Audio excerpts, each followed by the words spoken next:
Hey everybody, this is Tim Shorts of Gothridge Manor, and today I am going over my micro adventure 115, Unbalance the Scales.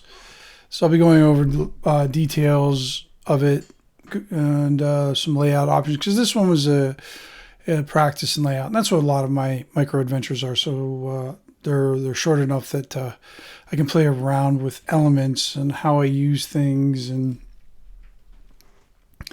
just allows me to kind of try things, but on a smaller scale, so I don't have to dedicate like hundreds of pages to it or whatever. So first off, this micro adventure is just one sheet back in front of a cardstock paper, and it's, as you can see, that's the front, and then you open it up, and that is the inside. So it's just a simple fold, but it folds out into that map there.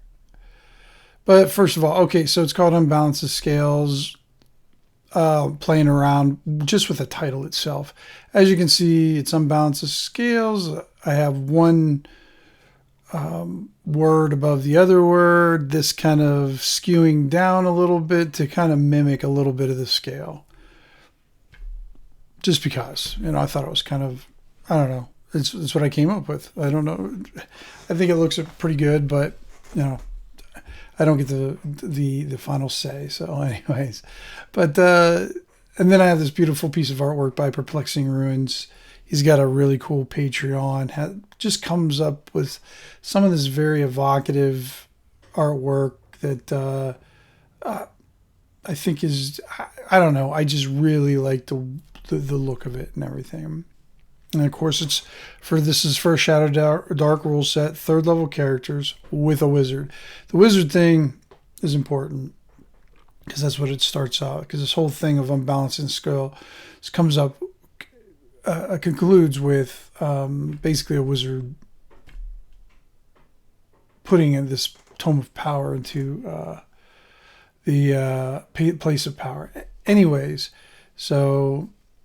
And this is one that I kind of direct. Start at the end, to get to the beginning, to find the middle. Follow the arrows, you should be fine. And what I mean by that is the beginning is actually on the last page when you fold it over. So here's where you start at, really. So begin here, and then you follow the arrows. Not all adventures begin with a party. Sometimes they begin with one, a wizard with a secret. The wizard within the party awakens and finds a tome tucked within their backpack, a parchment on top. Words scramble and organize. A map appears. You've been tasked with placing this tome into a place of power. Why do such a thing? To tip the scales of power in favor of wizards. To shove the influence of indifferent gods back into the cosmos. Do not share this information with the others. They will not understand. Tip the scales and feel your power grow. The map is seared into the wizard's brain. Place the tome in the place of power. All right. Then we follow the arrow. Whoa. The tome appears an ordinary book to others. It has nothing on its pages. A wizard can sense its power but not able to tap into it. To release the magical power, it must be placed into a focal point. And then Viz. Viz is always an important thing in my campaign. It's a definite commodity. So also within the wizard's pack are 3 Viz. Viz is magic in a physical form. When used, Viz grants advantage when casting a spell. The number of Viz required is equal to the spell tier.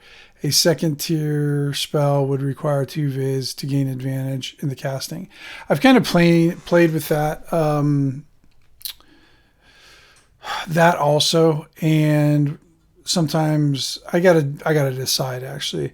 I mean, I like that one. You burn 2 Viz and you get advantage on it, but you have to do it ahead of time. And then I've also done where they can use the Viz instead of cast, so if they fail while using the Viz, they still maintain the spell. We'll see. Both of these pieces are from William McAuslin, one of the OG OSR artists. You pretty much find it in almost nearly every old school book. I mean, he's everywhere. All right, now we get, then of course the disclaimer for the Arcane Library, where Unbalance the Scale is an independent work published under the ShadowDark RPG third-party license and is not affiliated with the Arcane Library, blah, blah, blah. And thank you for the Arcane Library for allowing to release ShadowDark stuff to this.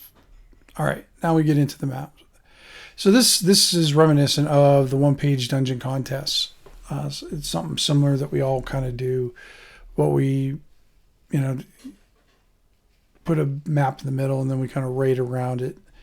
And my small dungeons fit into this very easily. So, okay, so we got number 1. So I've numbered them, and they're basically 1, 2, 3, 4, and then you go over here to 5, down here to 6, and then back up here to 7. So it's a little bit janky, but if you follow the arrows, you got it here. So here we got the entrance, and I refer to the picture from the cover. The entrance has a tangle of roots hanging in front of it. The mortar between the stones is crumbling, and sections of the wall are crumbling. I used crumbling twice, and that should have varied that up a little bit. The edge of the light reveals the beginnings of the descending stairwell. So there you go, right there. When a party member gets within close range of the entrance of the entrance, should be comma, the roots lash out in an attempt to entangle and strangle. And we got a strangle vine. So that deals ×2 damage against surprise creatures. So no goblins are going to get it, but a nasty one there. So, that's what? 1d6 times that by 2. That can get nasty real quick. All right, now we go to number 2. And anybody who's been following my stuff for a while, they know I like, for whatever reason, I have this thing about placing dented helmets in stairwells. Don't ask me why. I just like it. It's sort of my little nod to me, I guess. Again, William McAuslan for this art. Crumbling stairs has a partial skeleton scattered down its steps. A helm rests against the far wall of the landing. The helm is human sized and it is well made and provides a +1 to AC. So what I did for the ShadowDark stuff is I allowed helmet to add +1 to armor class 2.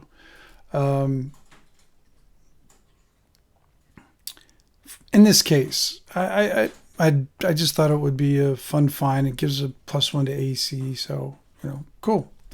Now we get into the main spot. I didn't say about this, the door. I guess I did. The door is stuck. And then 3 horrific masses with glowing eyes turn their attention to the door when it is open. They glide along the floor, and they're the eyes of chaos. Orathor. So they're kind of these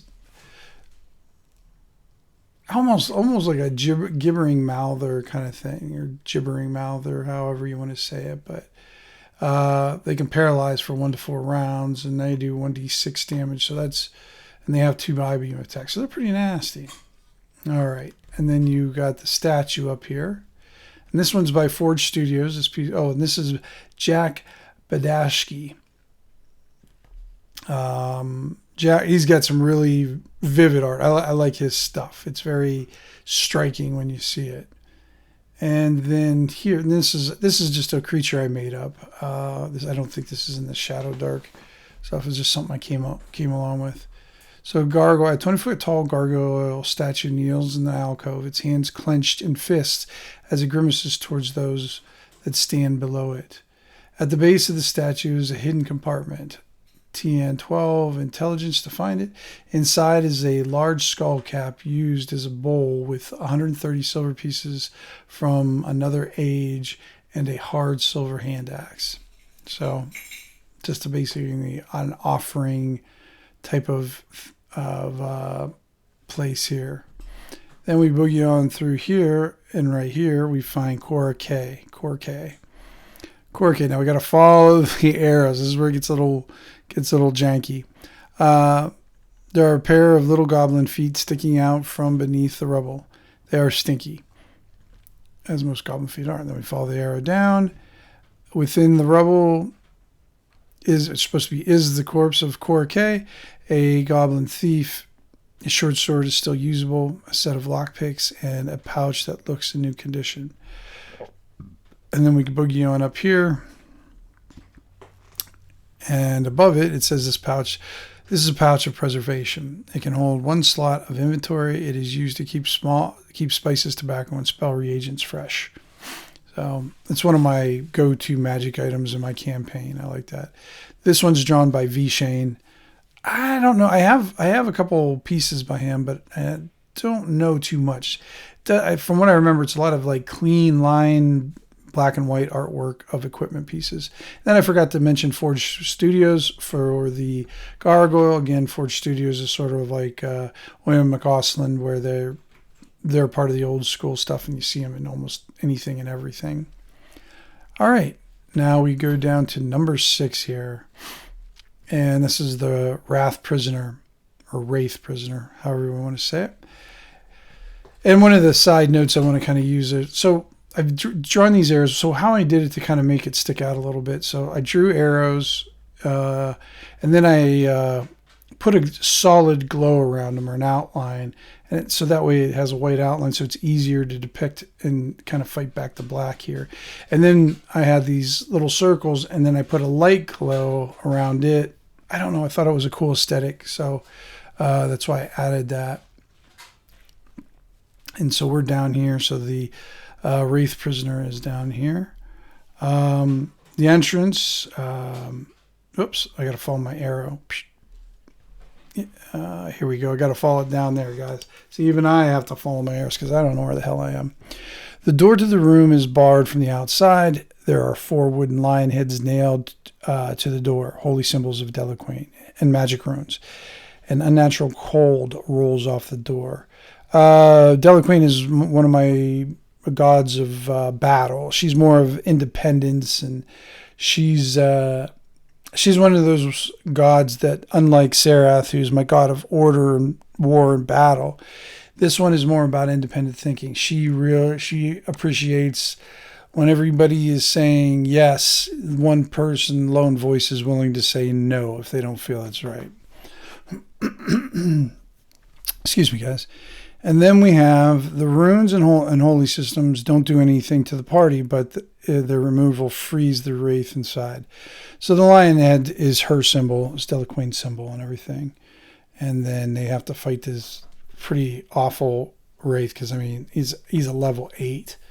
So he gets 3 death touches, 1d10 plus drain life, 1d4 con damage.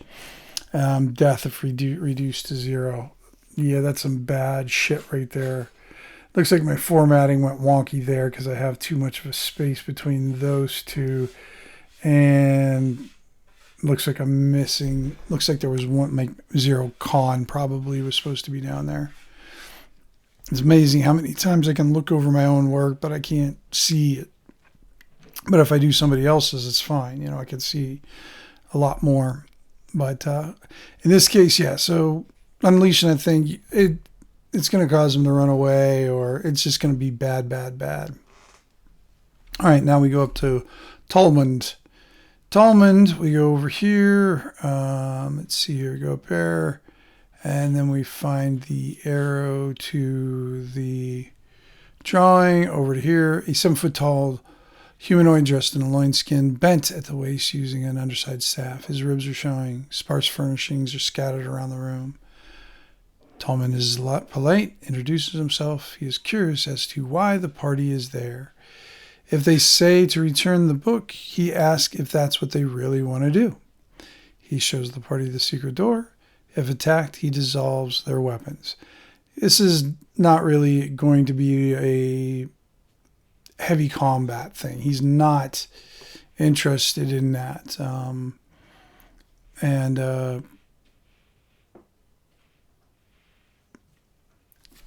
Hopefully they'll, of course it can always turn hostile with any type of creature in there and everything like that. But he's not meant to be a combatant, but just in case, here we go. Here's his stats and whatnot. He doesn't really have any treasure. He's basically the kind of the guardian of it. And I love that picture. This is by Rick Hershey, guys. Beautiful picture. I think this is a black and white version. Well, it is a black and white version. And I think he has a color version that's fantastic. And then we have Barack Balsazek. Did the Wraith.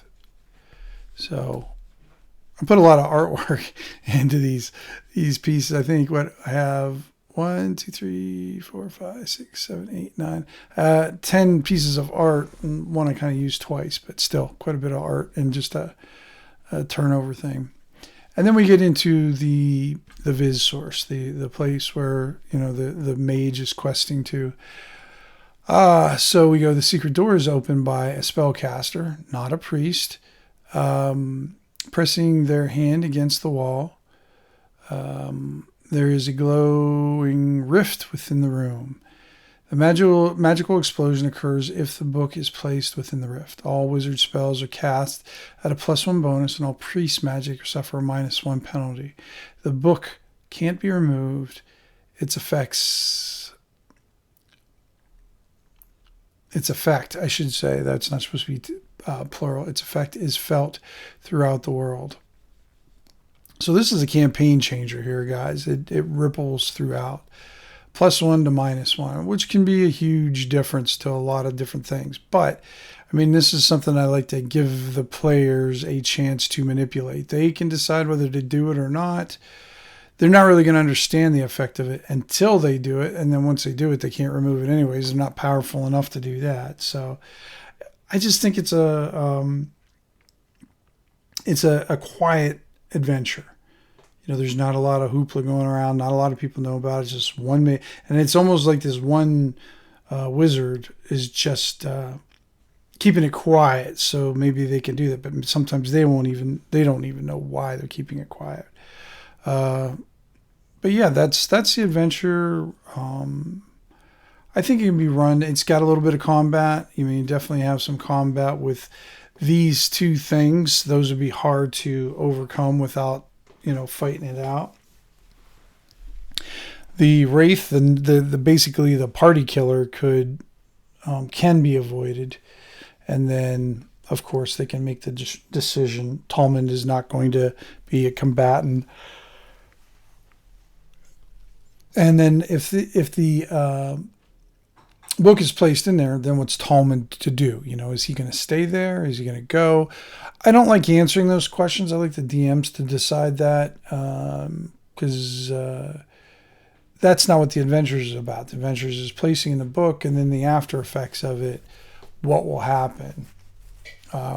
So who knows? Maybe doing that would make they'd immediately see maybe like the lion heads fall off of this door, and their protection got weakened, and they've fallen off the door, and now the Wraith is able to break free because of what they did, which is kind of interesting to do too. So there you have it, guys. Thanks for stopping by. I hope you appreciate my micro adventures. I try to release them about, I don't know, it seems like right now my rate is about one every other month. This month I got one micro adventure, one NPC card. So check out my Patreon. It's just patreon.com/Gothridge. Everything I have on there, all my adventures, NPC cards, micro locations, and anything else I can think of, they're on there for free. So if you want to stop by, grab a copy to download it and have some fun for the night with third level party of ShadowDark folks, have at it. The nice thing is you should be able to complete it in a night. All right, guys. Thank you. And my routine. Please roll better than me.